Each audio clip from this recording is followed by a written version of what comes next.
حبايبي، ازيكم؟ يا رب تكونوا كويسين. انا مرمر. الفيديو النهارده زي ما انتم شايفين كده زحمه يعني. دي مشترياتي.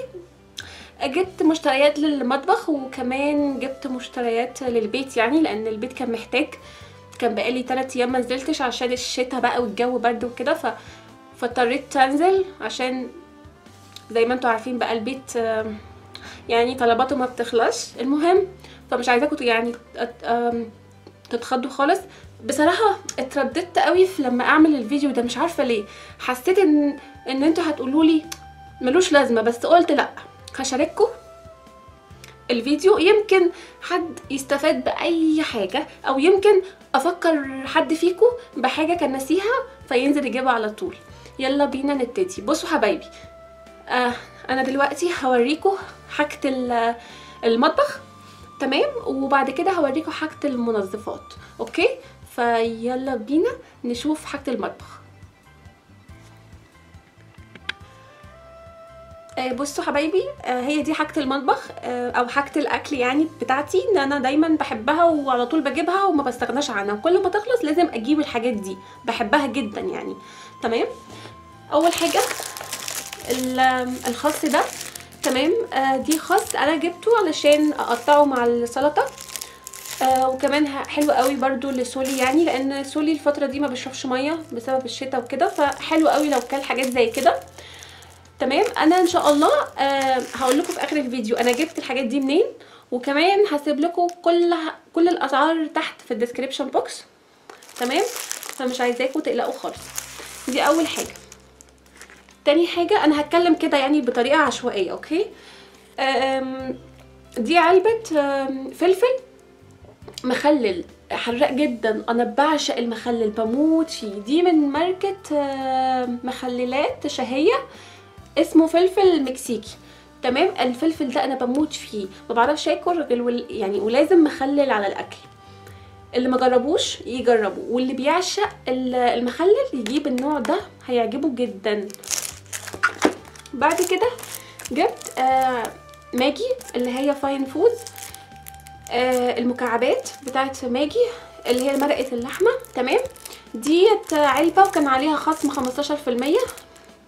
تمام، انا جبت اللحمه عشان انا بستخدم اللحمه والفراخ اكتر حاجه، بس الفراخ ما لقيتش فجبت اللحمه وكده. جبت علبه كبيره علشان تكفيني يعني، ولان انا بستخدمها على طول يعني، ما بستغناش عنها خالص. بعد كده جبت البسله، سوري، الباميه الخضراء. تمام، انا دايما بحب ماركه بسمه جدا، يعني لما انا بجيب اي ماركه من خضار مجمد لازم اجيب الماركه دي، حلوه جدا وبحبها يعني. تمام، ديت. بصوا بقى، عايزه اقول لكم حاجه. الباميه دي لو انتوا تلاحظوا ان هي صغيره جدا. تمام، انا جبت بقى باميه تانيه ونفس الماركه وكل حاجه، لكن الباميه كبيره. والله بقى انا معرفش ايه الفرق ما بينهم بصراحه يعني، ما اكدبش عليكم، لكن انا جبت دي وجبت دي. بعد كده جبت ايه؟ جبت لبن، انا بستخدم ميلك. تمام، اللي هو من ماركه لامار.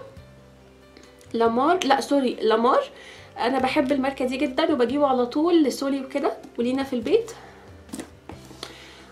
لاهالي الرحاب، كل بنوته قاعده في الرحاب او في التجمع او كده، في محل هنا في الرحاب اسمه الاصدقاء. الاصدقاء ده عنده حاجات تحفه. ده عصير فراوله باللبن، طعمه يجنن، فظيع بجد. لو انتي من الرحاب وما تعرفيهوش، لا روحي للاصدقاء وجربيه، هيعجبك جدا. تمام، بعد كده جبت برضو من الاصدقاء، جبت رز بلبن. ده بجيبه علشان يعني سولي وكده، عنده بقى رز بلبن وعنده حاجات كتير، وعنده كمان جبن، وعنده يعني حاجات كتير، محل ما شاء الله يعني مليان في حاجات كتير جدا. جبت كمان نسكويك. تمام، ديت علبه، هي شبه الزبادي بس كلها شوكولات، طعمها يجنن بجد، فظيعه جدا. هي دي شكلها، بصوا، تجنن تجنن تجنن. ان شاء الله هعمل لكم حاجه بيها قريب، يعني استنوني بقى عشان هعمل حاجه بالحاجات الحلوه دي. دي انا بعشقها بصراحه. طبعا انا جايبه منها يعني كميه. تمام. بعد كده جبت ديت اللي هي الكريمه اللباني. تمام. والله ناسيه اسمها، بس هي دي. تمام. هي مش، لا هي مش بالكريمه اللباني، هي بطعم الكريمه اللباني اللي اسمها ايه، اللي بنزين بيها، يا ربي نسيت. المهم انتوا اكيد عرفتوا. انا بجيبها دايما من ماركه دريم، حلوه جدا. تمام. بعد كده جبت اللانشون ده من اطياب. انا جبت الحجم الصغير عشان اجرب يعني واشوف طعمه عامل ازاي وكده. مش عارفه، شفته وعجبني قلت يلا اجرب. هجربه واقول لكم رايي فيه ايه. بعد كده جبت السجق ده. تمام. بحبه جدا ودايما عندي في البيت، علشان طبعا بجوع بالليل وكده، فساعات بقى ايه بقعد احمر بقى الحاجات الحلوه دي بقى واقعد اكل منها، فظيع ودايما عندي في البيت، ولما بيخلص لازم اجيبه تاني. جبت جبنه بريزيدون دي، جبتها علشان سولي اول مره اجيبها بصراحه. قلت يلا اجرب واشوف ايه الاخبار، عشان سولي ما بيشربش يعني لبن كتير، فساعات بيحب دي اكتر الجبنه دي. وكمان احلى حاجه من ورا بيكون كاتبين لك وصفه اكله، يعني هنا كاتبين وصفه مكرونه بصوص الايه الليمون الكريمي والسبانخ. تمام. وكاتبين المقادير وطريقه التحضير، حلوه جدا بجد. يمكن دي احلى حاجه بجد في الماركه دي، ان ورا كل علبه كاتبين يعني اكله مختلفه حلوه لذيذه. بعد كده جبت الجبنه ديت، علبه الجبنه دي. الجبنه ديت جبنه مصري قليله الملح، قلت اجرب واشوف طعمها هيكون عامل ازاي. تمام. ده بيكون شكلها، وفي طبعا مقاسات هناك في السوبر ماركت، وكل مقاس وليه سعر مختلف. تمام. جبت النوع ده من السحلب. تمام. ماركة دريم. يعني ماركة دريم دي ماركة نظيفة جدا. تمام. هو ده بيكون شكل السحلب خلاص. وكمان بيكون جاي جوه ايه، انا طبعا شربت منه كده. المهم بصوا، بيكون جايب بيجي معاه يعني مكسرات في كيس لوحدها. تمام. علشان بعد ما تعملي السحلب ممكن تحطي كده شويه مكسرات على السحلب، طعمه حلو جدا وبيدفي موت. بعد كده جبت الشاي الاخضر ده اللي هو من اسمه توينكيز، بعشقه، عشقي، حياتي، لازم اشرب كل يوم 4-5 كوبايات في اليوم. عايزه اقول ان الشاي ده حلو جدا للتخسيس، فظيع، بيمشي مع اجسام يعني، عشان يعني اكون صريحه معاكم، لكن جربيه وشوفيه يمكن يمشي معاكي. بيمشي معايا جدا، وبصراحه في ناس جربته وخسسها فعلا، فانصحك بيه جدا. وعايزه اقولك ان في بروايح كتير، يعني ده بريحه البرتقال، في بريحه الياسمين، في من غير ريحه خالص، ليه كذا طعم. اوكي. جبت الحاجات الحلوه دي، انا بعشقها، بموت فيها، بحب اقعد اكلها. بيكون فيها بقى الوانات وكده، وهي بالشوكليت طبعا، اكيد كلكم عارفينها، بحبها يعني. الشتا هنا عندي بصراحه مدمرني، يعني باكل اكل فظيع. بصوا بقى،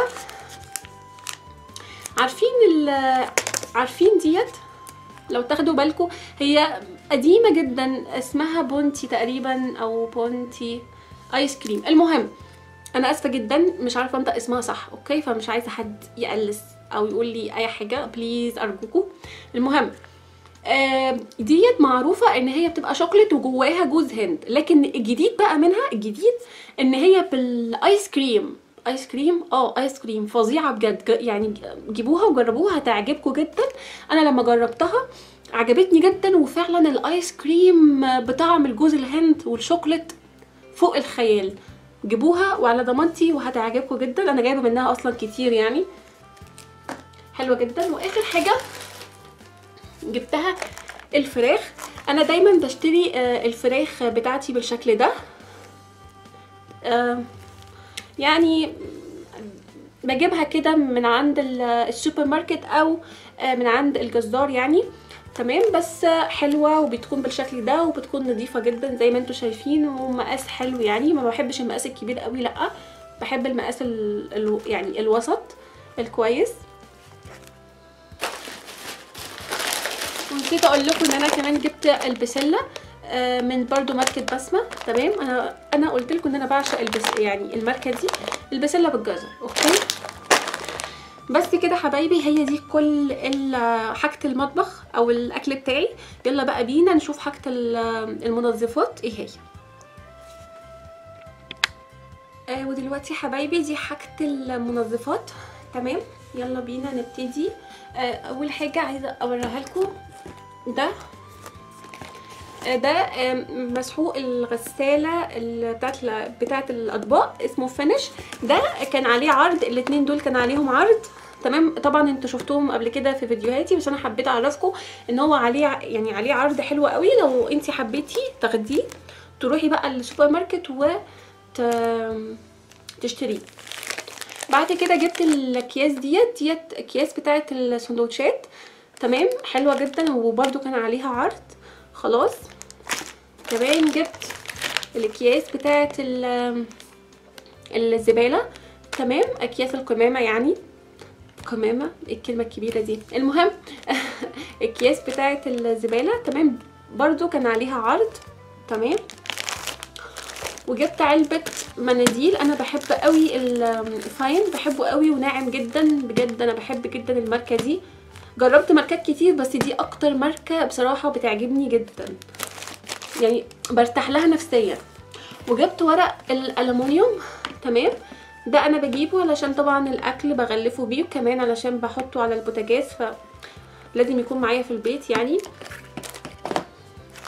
اخر حاجه او يعني قبل الاخيره اللي هي ده بريل. انا جبت جيركن كبير. انا على طول كنت بجيب الجيركن اللي هو العادي، اللي هو الصغير، لكن لما شفت ده بصراحه حسيته هيوفر لي كتير، لانه جيركن كبير وهيقعد معايا فتره طويله جدا، فبصراحه انصحك بيه جدا. وانا عامه بعشق البريل، بموت فيه يعني اكتر منظف انا بحبه، وفعلا بينظف يعني. نيجي بقى لده، ده اسمه تايد، ده للغسيل. لو فاكرين ان انا كنت قبل كده بشتري برسيل. تمام، بس بصراحه برسيل كان حلو جدا وهو مازال حلو، لكن كان في مشكله لما كنت بغسل الهدوم. كانت الهدوم بتبقى ريحتها حلوه جدا، لما كنت بقى بنشرها واجي اشيلها مثلا تاني يوم بلاقي ان الريحه اتبخرت. تمام، وبقيت بشم ريحه، عارفين انتوا ريحه الشمس، الريحه دي اللي بتبقى مصهده، ريحه كده بصراحه ما كانتش يعني بتعجبني. المهم انا جبت تايد وبقالي فتره شغاله عليه، فظيع يا بنات، كريحه يجنن. لما بتيجي بتغسلي الهدوم وتنشريها هتلميها تاني يوم الريحه بتبقى ثابته ثبات فظيع، حتى في الهدوم بتبقى ثابته ثبات فظيع بجد. ولما حد يعني انا مثلا مسؤولي حد بيشمه مثلا يقول لي انت حاطه له برفيوم ايه، بجد الريحه قويه. مع ان ده على فكره ارخص كتير، يعني برسيل اغلى منه كتير، لكن بصراحه ده اللي عجبني وهستخدمه على طول. عايزه يعني اقولك لو انتي بتستخدمي برسيل لا استخدمي ده، احلى واوفر كمان. بس كده حبايبي، انا كده خلصت المشتريات. تعالوا بقى اقول لكم ايه هي السوبر ماركت اللي انا جبت منه. بصوا حبايبي، هو ده السوبر ماركت اسمه اللولو. تمام، اللولو ده في التجمع قدام اكاديميه الشرطه. اللولو ده يعني هو هايبر ماركت كبير جدا جدا، وفي حاجات تحفه وفي حاجات كتير جدا، وفي عنده اسماك، وفي عنده اللحوم متقطعه بطريقه فظيعه، الفراخ عنده متقطعه بطريقه يعني اللي حابب يشتري ورك موجود، اللي حابب يشتري وركين اوكي. بصراحه يعني بهرني بجد. كمان عنده اكلات، يعني ممكن تاخدي عنده اكلات اللي هي ايه، زي سمك مثلا مشوي بوري معمول وجاهز ومحطوط، ويا دوبك لو انت حابه تاخديه وتروحي بيه. عنده اكلات كتير جدا، عنده بقى جبن وسلطات، وعنده بصراحه يعني الماركت ده انت لازم يعني تروحيه لو انت في التجمع، او لو انت قريبه منه روحيه وجربيه، هيعجبك جدا. وعنده عروض حلوه قوي. طبعا هو ليه فروع كتير، ليه في الامارات، وليه في عمان وقطر والكويت والمملكه العربيه السعوديه والبحرين واليمن ومصر والهند، ليه فروع كتير. بصراحه يستحق التجربه وانا حبيته، هروحه على طول. تمام. اخر بقى حاجه عايزه اوريها لكم السبوره الحلوه دي. شايفين السبوره دي على شكل ايه؟ على شكل دبدوب. تمام، يعني راس دبدوب. انا جبتها لسولي حبيبي، وجاي معاها قلم، وجاي معاها دي لزقه كده مغناطيس، مش عارفه ليه بس اوكي، هي لزقه يعني مغناطيس بتشيليها وممكن تحطيها في اي مكان. بصراحه يعني السبوره عجبتني جدا. وكمان في هنا ليها حبل كده علشان لو حبيتي يعني تعلقيها ولا حاجه.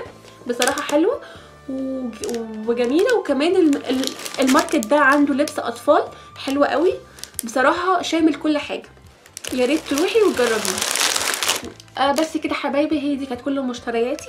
يا رب تكونوا حبيتوا الفيديو، ولو حبيتوه قولولي وانا ان شاء الله هكررها لكم تاني.